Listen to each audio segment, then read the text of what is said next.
യുവതി ലൈംഗിക പീഡന പരാതി നൽകിയതിന് പിന്നാലെ രാഹുൽ മാങ്കൂട്ടത്തിൽ MLA പാലക്കാട് നിന്ന് മുങ്ങിയത് ആരുടെ കാറിലാണ്? രാഹുൽ ചുവന്ന പോളോ കാറിലാണ് പാലക്കാട് നിന്ന് പോയതെന്ന് CCTV ദൃശ്യങ്ങളിൽ നിന്നും വ്യക്തമായി.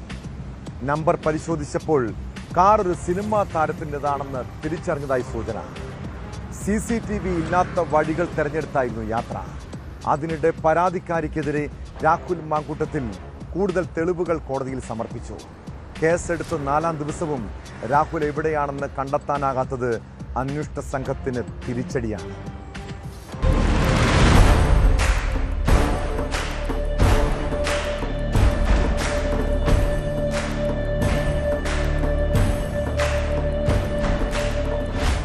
രാഹുൽ മാങ്കൂട്ടത്തിൽ പാലക്കാട് നിന്ന് മുങ്ങിയത് യുവനടിയുടെ ചുവന്ന കാറിലെന്നാണ് സൂചന.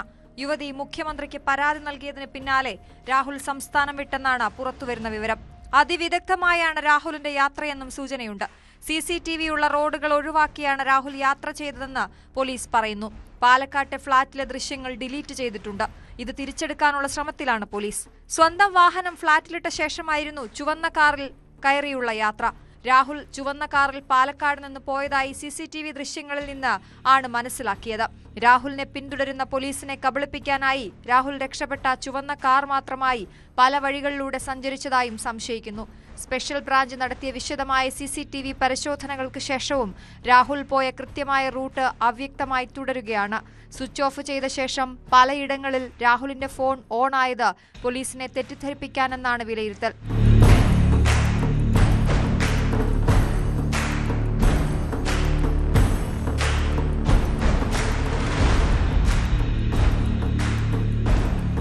യുവതി കഴിഞ്ഞ മാസം 27-ന് മുഖ്യമന്ത്രിക്ക് പരാതി നൽകാനെത്തിയപ്പോൾ രാഹുൽ പാലക്കാട് തദ്ദേശ തെരഞ്ഞെടുപ്പ് പ്രചാരണത്തിലായിരുന്നു.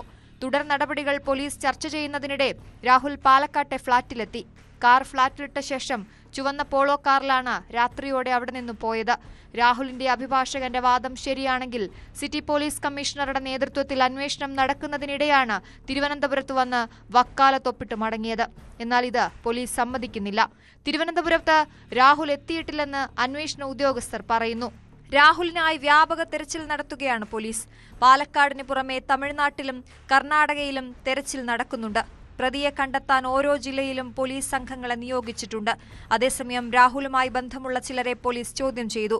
കേസ് അന്വേഷണത്തിനായി തിരുവനന്തപുരം സിറ്റി പോലീസിന്റെ കീഴിൽ പ്രത്യേക സംഘമുണ്ട്. ഇതിനു പുറമെ ഓരോ ജില്ലകളിലും രാഹുലിനെ കണ്ടെത്താനായി ഓരോ സംഘങ്ങളെയും ജില്ലാ പോലീസ് മേധാവിമാരുടെ നേതൃത്വത്തിൽ നിയോഗിച്ചിട്ടുണ്ട്. അതിനിടെ പരാതിക്കാരിക്കെതിരെ രാഹുൽ മാങ്കൂട്ടത്തിൽ കൂടുതൽ തെളിവുകൾ കോടതിയിൽ സമർപ്പിച്ചു. ഓഡിയോ സന്ദേശം, ചാറ്റുകൾ, വീഡിയോകൾ എന്നിവ ഉൾപ്പെടെയുള്ള തെളിവുകളാണ് നൽകിയത്. മുൻകൂർ ജാമ്യാപേക്ഷ നൽകിയ സമയത്ത് പരാതിക്കാരിക്കെതിരെ ചില തെളിവുകൾ രാഹുൽ ഹാജരാക്കിയിരുന്നു.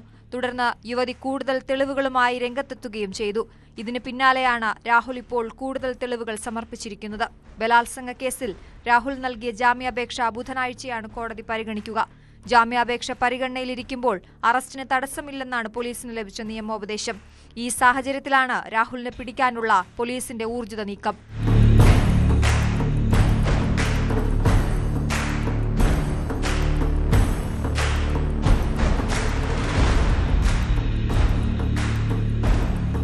ന്യൂസ് 18 പാലക്കാട്, തിരുവനന്തപുരം. പീഡനക്കേസിൽ പ്രതിയായ രാഹുൽ മാങ്കൂട്ടത്തിലിനെ രക്ഷിക്കാനിറങ്ങി സ്വയം കുരുക്കിലായ രാഹുൽ ഈശ്വർ. നിയമം അറിയാവുന്ന അഭിഭാഷകനായിട്ടും അയാൾക്ക് എവിടെയാണ് പിഴച്ചത്? ലൈംഗിക പീഡനത്തിനിരയായ യുവതിയെ അധിക്ഷേപിച്ചത് മാത്രമല്ല കുറ്റം, യുവതിയുടെ ഐഡന്റിറ്റി വെളിപ്പെടുത്തി പല പ്രസ്താവനകളും നടത്തി. പോലീസ് നിയമവിരുദ്ധമായി അറസ്റ്റ് ചെയ്തെന്ന് വാദിച്ചെങ്കിലും കോടതിയിലെത്തിയപ്പോഴും തിരിച്ചടി. അതിജീവിതയെ അധിക്ഷേപിച്ച കേസിൽ രാഹുൽ ഈശ്വറിന് കോടതി ജാമ്യം നിഷേധിച്ചു. രാഹുൽ മുൻപും സമാനമായ തരത്തിൽ അധിക്ഷേപ പരാമർശങ്ങൾ നടത്തിയെന്ന പ്രോസിക്യൂഷൻ വാദം കോടതി ശരിവെക്കുകയായിരുന്നു. ഇരയുടെ ചിത്രങ്ങൾ സമൂഹ മാധ്യമങ്ങളിൽ പ്രചരിപ്പിക്കാൻ ഗൂഢാലോചന നടത്തുന്ന വിലയിരുത്തലിലാണ് അന്വേഷണ സംഘം.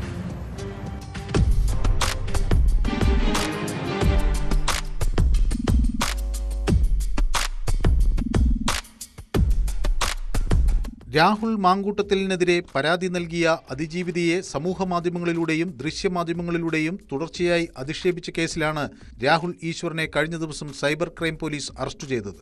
രാഹുലിന്റെ വീട്ടിൽ പരിശോധന നടത്തിയ സൈബർ പോലീസ് ലാപ്ടോപ്പ് ഉൾപ്പെടെയുള്ള ഡിജിറ്റൽ ഉപകരണങ്ങൾ പിടിച്ചെടുത്തു. ഇത് ശാസ്ത്രീയ പരിശോധനയ്ക്ക് വിധേയമാക്കാനാണ് തീരുമാനം. അതേസമയം തന്റെ കാര്യത്തിൽ സുപ്രീം കോടതി വിധിയുടെ നഗ്നമായ ലംഘനമാണ് നടന്നതെന്ന് രാഹുൽ ഈശ്വർ മാധ്യമങ്ങളോട് പറഞ്ഞു. സുപ്രീം കോടതി വിധിയുടെ ലംഘനമാണ്, ഇതാണ് മെൻസ് കമ്മീഷന്റെ ആവശ്യം. സുപ്രീം കോടതി വിധിയുടെ ലംഘനമാണ്, അർണേഷ് കുമാർ വിധിയുടെ ലംഘനമാണ്. ഇതുകൊണ്ടാണ് മെൻസ് കമ്മീഷൻ ആവശ്യം. രാഹുൽ മാങ്കൂട്ടത്തിന് അനുകൂലമായുള്ള വീഡിയോകൾ തുടരും. രാഹുൽ മാങ്കൂട്ടത്തിന് അനുകൂലമായിട്ടുള്ള വീഡിയോ തുടരും. എത്ര തടഞ്ഞു വെച്ചാലും, എന്ത് പോലീസ് ആക്ഷൻ ഉണ്ടായാലും രാഹുൽ മാങ്കൂട്ടത്തിന് അനുകൂലമായ വീഡിയോ തുടരും. സുപ്രീം കോടതിയുടെ വിധിയുടെ ലംഘനമാണ്. എനിക്ക് നോട്ടീസ് കിട്ടിയില്ല, എന്റെ ലാപ്ടോപ്പ് പിടിച്ചെടുത്തിട്ടുണ്ട്, എന്റെ നോട്ടീസ് കിട്ടിയില്ല. എല്ലാം കോടതി പറയും. സുപ്രീം കോടതി വിധിയുടെ പ്രവേശിക്കുന്നുണ്ട്, അല്ലെങ്കിൽ ഹൈക്കോടതി മൂവേം ചെയ്ത് സുപ്രീം കോടതി വിധിയുടെ നഗ്നമായ ലംഘനമാണ്. രാഹുൽ മാങ്കൂട്ടത്തിലിന് അനുകൂലമായി വീഡിയോ ചെയ്യുന്നത് നിർത്തണം എന്നാണ് ആവശ്യപ്പെട്ടത്. എന്നാൽ വീഡിയോ ചെയ്യുന്നത് നിർത്തില്ലെന്നും രാഹുൽ ഈശ്വർ പറഞ്ഞു. അതിജീവിതയുടെ പരാതിയിലാണ് കഴിഞ്ഞ ദിവസം രാത്രിയിൽ രാഹുൽ ഈശ്വറിനെ പോലീസ് അറസ്റ്റ് ചെയ്തത്. എന്നാൽ അതിജീവിതയുടെ പേര് വെളിപ്പെടുത്തിയെന്ന ആരോപണം രാഹുൽ നിഷേധിച്ചു. രാഹുൽ മാങ്കൂട്ടത്തിലിനായി ഇനിയും പ്രതികരിക്കുമെന്നും രാഹുൽ പറഞ്ഞു. കേസിൽ 5ാം പ്രതിയാണ് രാഹുൽ ഈശ്വർ. യുവതിയെ തിരിച്ചറിയാൻ കഴിയുന്ന തരം പരാമർശം യൂട്യൂബ് വീഡിയോയിലൂടെ നടത്തിയെന്ന പരാതിയുടെ അടിസ്ഥാനത്തിലാണ് രാഹുൽ ഈശ്വറിനെ പ്രതിയാക്കി കേസ് രജിസ്റ്റർ ചെയ്തത്. സന്ദീപ് വാര്യർ തന്റെ സമൂഹ മാധ്യമ പേജിൽ ഉൾപ്പെടുത്തിയിരുന്ന പരാമർശം ചൂണ്ടിക്കാട്ടിയായിരുന്നു രാഹുലിന്റെ പോസ്റ്റ്. അതിനിടെ കേസിൽ പ്രതി ചേർക്കപ്പെട്ട KPCC general secretary Sandeep Warrier മുൻകൂർ ജാമ്യത്തിനായി കോടതിയെ സമീപിച്ചു. രാഹുൽ മാങ്കൂട്ടത്തിൽ MLA-ക്കെതിരെ ലൈംഗിക പീഡന പരാതി നൽകിയ യുവതിയുടെ സൈബർ അധിക്ഷേപ പരാതിയിൽ തനിക്കെതിരെ കേസെടുത്താൽ നിയമപരമായും രാഷ്ട്രീയമായും നേരിടുമെന്ന് സന്ദീപ് പ്രതികരിച്ചിരുന്നു. തനിക്കെതിരായ നീക്കം രാഷ്ട്രീയ പ്രേരിതമാണെന്നും സന്ദീപ് വാര്യർ പ്രതികരിച്ചു.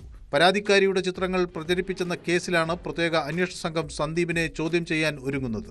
1 വർഷം മുമ്പ് പങ്കെടുത്ത കല്യാണത്തിന്റെ ഫോട്ടോ അന്ന് ഫേസ്ബുക്കിൽ പങ്കുവച്ചത് പലരും ദുരുപയോഗം ചെയ്യുകയായിരുന്നു എന്നാണ് സന്ദീപിന്റെ വാദം.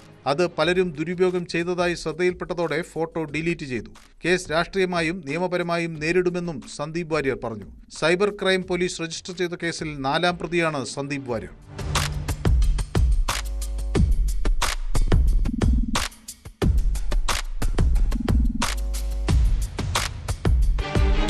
ന്യൂസ് 18 തിരുവനന്തപുരം.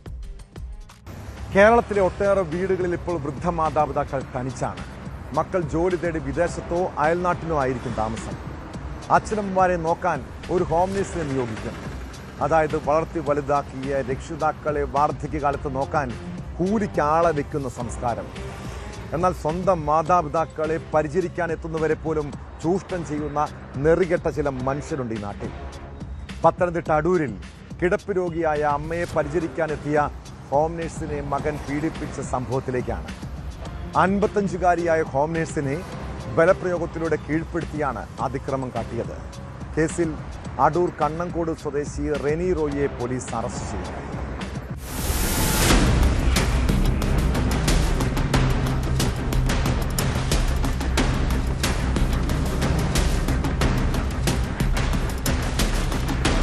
നവംബർ 16-നാണ് സംഭവം. റെനി റോയിയുടെ മാതാവിനെ പരിചരിക്കാനെത്തിയ 55 വയസ്സുകാരിയായ ഹോം നേഴ്സിനെയാണ് ഇയാൾ പീഡിപ്പിച്ചത്. എറണാകുളത്ത് കുടുംബമായി താമസിക്കുന്ന റെനി റോയ് അമ്മയെ കാണാനെത്തിയപ്പോഴാണ് ഹോം നേഴ്സിന് നേരെ ലൈംഗികാതിക്രമം നടത്തിയത്. സ്ഥിരമായി നിൽക്കുന്ന ഹോം നേഴ്സിന് പകരം കുറച്ചു ദിവസത്തേക്ക് താൽക്കാലികമായി എത്തിയതായിരുന്നു പീഡനത്തിനിരയായ home nurse.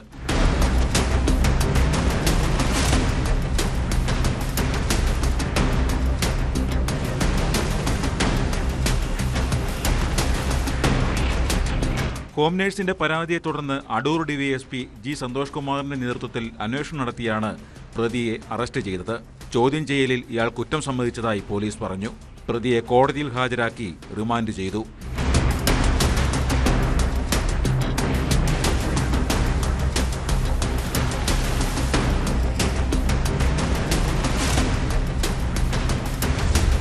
News 18 Pathanamthitta. Social മീഡിയയിൽ ഒട്ടേറെ ഫോളോവേഴ്സുള്ള ബ്യൂട്ടി ഇൻഫ്ലുവൻസറാണ് ഓസ്ട്രിയക്കാരി സ്റ്റെഫാനി പെപ്പർ. എല്ലാ ദിവസവും സൗന്ദര്യ പരിപാലനവുമായി ബന്ധപ്പെട്ട് അവർ ഇൻസ്റ്റഗ്രാമിലടക്കം കുറേ വീഡിയോകൾ ഇടാറുണ്ട്. എന്നാൽ നവംബർ 23-ാം തീയതി മുതൽ സ്റ്റെഫാനിയുടെ റീൽസുകളോ വീഡിയോകളോ ഇല്ല. വീട്ടുകാർ മാത്രമല്ല, ആരാധകരും അവരെ നാട് നീളെ അന്വേഷിച്ചു. എന്തായിരിക്കും സ്റ്റെഫാനിക്ക് സംഭവിച്ചത്? അങ്ങനെ പോലീസ് നടത്തിയ അന്വേഷണം എത്തിയത് മുൻ ആൺസുഹൃത്തിലേക്കാണ്. വ്യക്തിവിരോധത്തെ തുടർന്ന് യുവതിയെ കൊന്ന് മൃതശരീരം വെട്ടിനുറുക്കി കഷ്ണങ്ങളാക്കി അയൽരാജ്യമായ സ്ലൊവാനിയയിലെ വനത്തിലാണ് ഉപേക്ഷിച്ചത്. കേസിൽ പ്രതിയെ പോലീസ് അറസ്റ്റ് ചെയ്തു.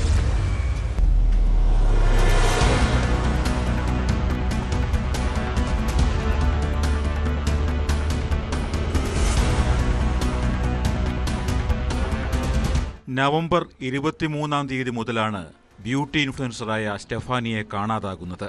ഒരു പാർട്ടിയിൽ പങ്കെടുത്ത് മടങ്ങിയ ശേഷം വീടിന് മുന്നിൽ എത്തിയപ്പോഴായിരുന്നു സംഭവം. വീട്ടിലെത്തിയെന്നും എന്നാൽ തനിക്ക് പിന്നിൽ ആരോ ഉണ്ടെന്ന് സംശയിക്കുന്നതായും അവർ സുഹൃത്തിന് സന്ദേശം അയച്ചിരുന്നു.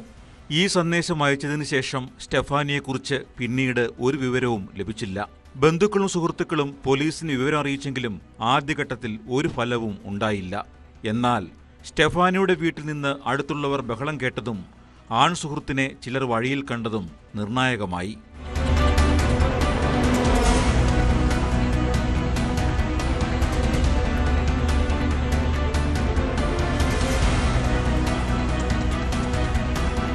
ഒടുവിൽ പോലീസ് അന്വേഷണം ആൺസുഹൃത്തിലേക്ക് എത്തി. ആദ്യമൊന്നും പോലീസിന് വഴങ്ങാതിരുന്ന ഇയാൾ പിന്നീട് എല്ലാം സമ്മതിച്ചു. ഓസ്ട്രിയ സ്ലൊവാനിയ അതിർത്തിയിലെ ഒരു കാസുനോയ്ക്കരികിൽ നിന്ന് സ്ലൊവാനിയൻ പോലീസാണ് ഇയാളെ കസ്റ്റഡിയിലെടുത്തത്. സ്ലൊവാനിയ ഇയാളെ ഓസ്ട്രിയൻ പോലീസിന് കൈമാറിയതോടെ സ്റ്റെഫാനിയുടെ തിരോധാനത്തിന്റെ ചുരുളുകൾ അഴിഞ്ഞു. സ്റ്റെഫാനിയെ അതിക്രൂരമായി കൊന്ന ശേഷം വെട്ടിനുറുക്കി ബാഗിലാക്കി മൃതദേഹം അതിർത്തിയിലെ വനത്തിലേക്ക് തള്ളുകയായിരുന്നു. മൃതദേഹമടങ്ങിയ ബാഗ് ഉപേക്ഷിച്ച സ്ഥലമടക്കം ഇയാൾ പോലീസിന് കാട്ടിക്കൊടുത്തു. സ്റ്റെഫാനിയോടുണ്ടായിരുന്ന അടങ്ങാത്ത പകയാണ് അരുംകൊലയ്ക്ക് പ്രേരിപ്പിച്ചതെന്ന് ഇയാൾ പോലീസിനോട് സമ്മതിച്ചു. ഇയാളുടെ 2 ബന്ധുക്കളെയും പോലീസ് കസ്റ്റഡിയിൽ എടുത്തിട്ടുണ്ട്.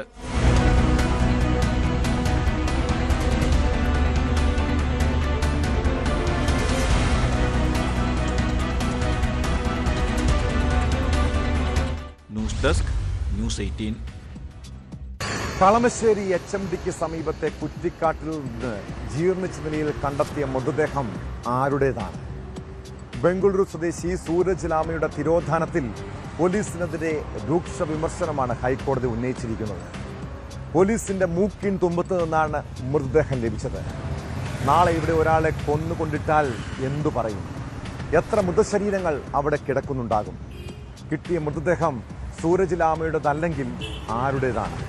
ഇക്കാര്യത്തിൽ പോലീസ് വിശദമായ റിപ്പോർട്ട് സമർപ്പിക്കണമെന്നും ഹൈക്കോടതി നിർദ്ദേശം നൽകി. അതിനിടെ മാനസിക വെല്ലുവിളി നേരിടുന്ന പിതാവിനെ പോകാൻ അനുവദിച്ചത് കളമശ്ശേരി മെഡിക്കൽ കോളേജിന്റെ ഗുരുതര വീഴ്ചയെന്നാരോപിച്ച് മകൻ രംഗത്തെത്തി.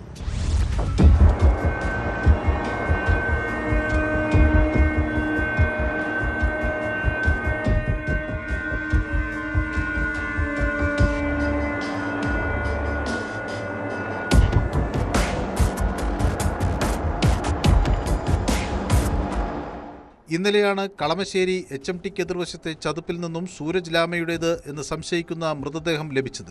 പോലീസ് വിവരം അറിയിച്ചതിനെ തുടർന്ന് ഇന്നലെ രാത്രിയോടെ മകൻ സാന്റൻ ലാമ കൊച്ചിയിലെത്തി. കളമശ്ശേരി പോലീസ് സ്റ്റേഷനിലെത്തി വിശദവിവരങ്ങൾ അറിഞ്ഞ ശേഷമാണ് മെഡിക്കൽ കോളേജിനെതിരെ ഗുരുതര ആരോപണങ്ങൾ സാന്റൻ ലാമ ഉന്നയിച്ചത്. ആശുപത്രി രേഖകളിൽ ആദ്യം അജ്ഞാതൻ എന്നായിരുന്നു. പിന്നീട് മാധ്യമങ്ങളിൽ വാർത്ത വന്നപ്പോൾ സൂരജ് ലാമ എന്ന് മാറ്റി. മാനസിക വെല്ലുവിളി നേരിടുന്ന പിതാവിനെ ആശുപത്രി അധികൃതർ പോകാൻ അനുവദിച്ചെന്നും സാന്റൻ ആരോപിച്ചു. പരിശോധന നടത്തിയ സ്ഥലത്തിന് അടുത്തുനിന്നാണ് മൃതദേഹം കിട്ടിയതെന്നും പിതാവിൻ്റെ തന്നെയാണോ എന്ന് ഉറപ്പിക്കാൻ DNA പരിശോധന ആവശ്യമാണെന്നും സാന്റൻ ലാമ വ്യക്തമാക്കി. ലാമ ധരിച്ചിരുന്നതിന് സമാനമായ വസ്ത്രം സംഭവസ്ഥലത്ത് നിന്ന് കണ്ടെത്തിയിരുന്നു. If it is just a body which is just wearing shorts, based on only that, it's not even DNA, it's not even blood sample, nothing. Only with shorts they have confirmed that it is his body.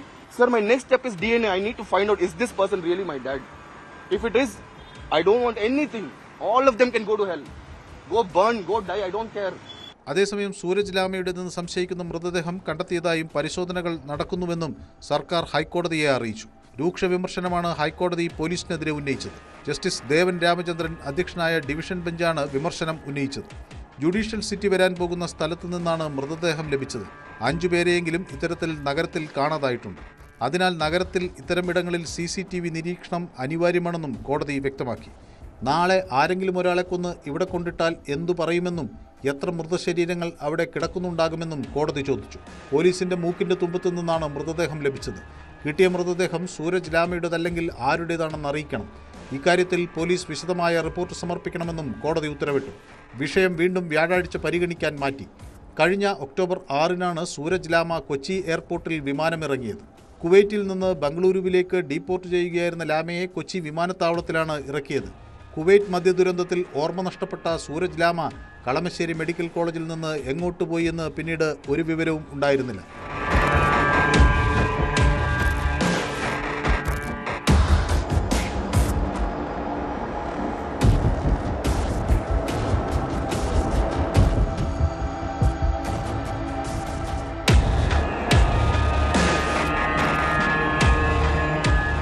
News 18 Kochi. കൊല്ലം കുണ്ടറയിലെ ഇണ്ടിളയപ്പൻ മഹാദേവർ ക്ഷേത്രം മോഷ്ടാക്കളുടെ ഇഷ്ട കേന്ദ്രമാണ്. പ്രാർത്ഥിക്കാനല്ല, കവർച്ച ലക്ഷ്യമിട്ടാണ് കള്ളന്മാരുടെ വരവ്. അങ്ങനെ കഴിഞ്ഞ കുറച്ച് മാസങ്ങൾക്കിടെ 4 മോഷണം. ഇങ്ങനെ തുടർച്ചയായി മോഷണം നടന്നിട്ടും പോലീസിന് പ്രതിയെ പിടികൂടാനാകുന്നില്ല. മോഷണത്തിന്റെ ദൃശ്യങ്ങൾ ഉൾപ്പെടെ പോലീസിന് ലഭിച്ചു. കള്ളൻ ക്ഷേത്രത്തിനുള്ളിലേക്ക് ചാടുന്നതും പിന്നീട് എഴുന്നേൽക്കാനാകാതെ കുറേ നേരം വിശ്രമിക്കുന്നതും ദൃശ്യങ്ങളിൽ കാണാം.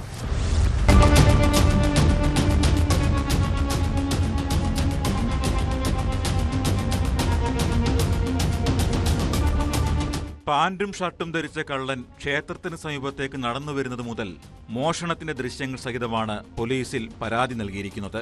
4 കെട്ടിന്റെ കൂരയുടെ മുകളിലൂടെ ക്ഷേത്രത്തിനുള്ളിലേക്ക് ചാടിയ മോഷ്ടാവ് എഴുന്നേൽക്കാനാകാതെ ഏറെ നേരം വിശ്രമിക്കുന്നതും ദൃശ്യങ്ങളിൽ കാണാം.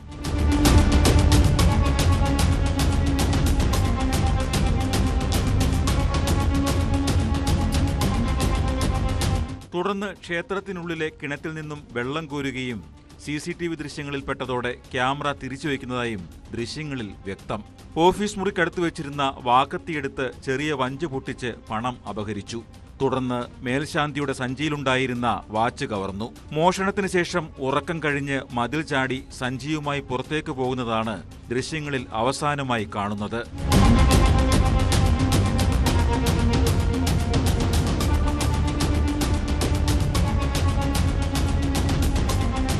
രാവിലെ പൂജാരി ക്ഷേത്രത്തിലെത്തിയപ്പോഴാണ് മോഷണം നടന്നിട്ടുണ്ടെന്ന വിവരം അറിയുന്നത്. CCTV ക്യാമറ പരിശോധിച്ചപ്പോൾ മോഷണ ദൃശ്യങ്ങൾ വെളിവാവുകയും ചെയ്തു. 4ാം തവണയാണ് ക്ഷേത്രത്തിൽ മോഷണം നടക്കുന്നതെന്നും മോഷ്ടാവിനെ പിടികൂടണമെന്നുമാണ് ക്ഷേത്ര ഭാരവാഹികളുടെയും ഭക്തരുടെയും പരാതിയിലെ ആവശ്യം.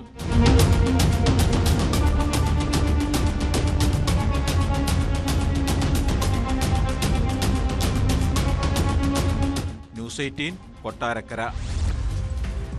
തെരഞ്ഞെടുപ്പ് പ്രഖ്യാപിച്ചതിന് പിന്നാലെ തിരുവനന്തപുരം ചിറയൻകീഴിൽ രാഷ്ട്രീയ സംഘർഷങ്ങൾ അതിരുകടക്കുന്നുണ്ട്. വീടുകൾക്കും വാഹനങ്ങൾക്കും നേരെ ആക്രമണവും കൊലവിളിയും. BJP സ്ഥാനാർത്ഥിയുടെ വീടിന് നേരെ ആക്രമണമുണ്ടായതിനു പിന്നാലെ RSS പ്രവർത്തകന്റെ വാഹനങ്ങൾ തീയിട്ട് നശിപ്പിച്ചു. ഓട്ടോറിക്ഷയും 2 ബൈക്കുകളും ഒരു സ്കൂട്ടറുമാണ് കത്തി നശിച്ചത്. വീടിന് മുന്നിൽ നിർത്തിയിട്ടിരുന്ന വാഹനങ്ങൾ കത്തിയ സംഭവത്തിൽ ദുരൂഹതയുണ്ട്. രാഷ്ട്രീയ വിരോധമാണ് സംഭവത്തിന് പിന്നിലെന്നാണ് സംശയം.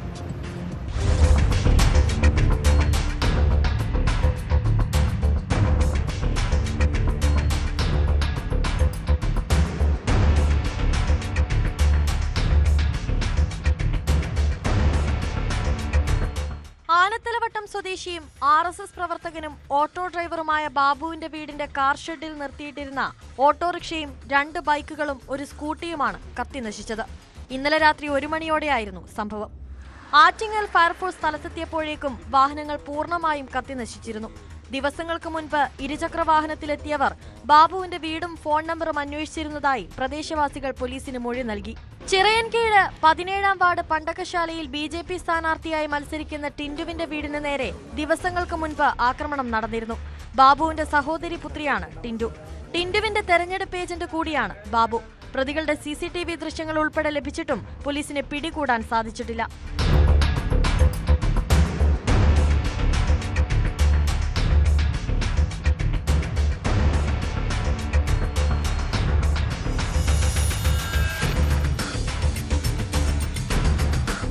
ന്യൂസ് 18 ചിറയൻകീഴ്. ഇക്കാലത്ത് മക്കളെക്കുറിച്ച് ഓർത്ത് സങ്കടപ്പെടാത്ത, കണ്ണീര് കുടിക്കാത്ത മാതാപിതാക്കൾ ചുരുക്കമായിരിക്കും. മദ്യം, ലഹരി, വഴിവിട്ട ജീവിതം, മോശം കൂട്ടുകെട്ട്, ഇങ്ങനെ അഴിഞ്ഞാടി നടക്കുന്ന യുവാക്കൾ. ആൺപെൺ വ്യത്യാസമില്ല. അച്ഛനമ്മമാർക്ക് വേദന മാത്രം സമ്മാനിക്കുന്നവർ. നിങ്ങൾ എപ്പോഴെങ്കിലും ചിന്തിച്ചിട്ടുണ്ടോ എൻ്റെ മക്കൾ എന്തുകൊണ്ടാണ് ഇങ്ങനെ തലതെറിച്ച് പോയതെന്ന്? കുട്ടിക്കാലത്തെ ദുരനുഭവമാകാം, സ്വന്തം വീട്ടിൽ അംഗീകരിക്കപ്പെടാത്തതാകാം, മാതാപിതാക്കളുടെ ദുഷ്ട ജീവിതം നേരിൽ കണ്ടതിൻ്റെ ആന്തരിക മുറിവാകാം. അങ്ങനെയെങ്കിൽ ആരായിരിക്കും ആ കുഞ്ഞിൻ്റെ ജീവിതം തകർത്തത്?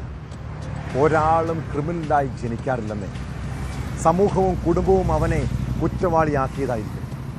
ആലപ്പുഴ കായംകുളത്ത് അച്ഛനെ വെട്ടിക്കൊന്ന യുവ അഭിഭാഷകന്റെ ജീവിതത്തിലും അങ്ങനെ ഒരു കറുത്ത അധ്യായമുണ്ടാകും.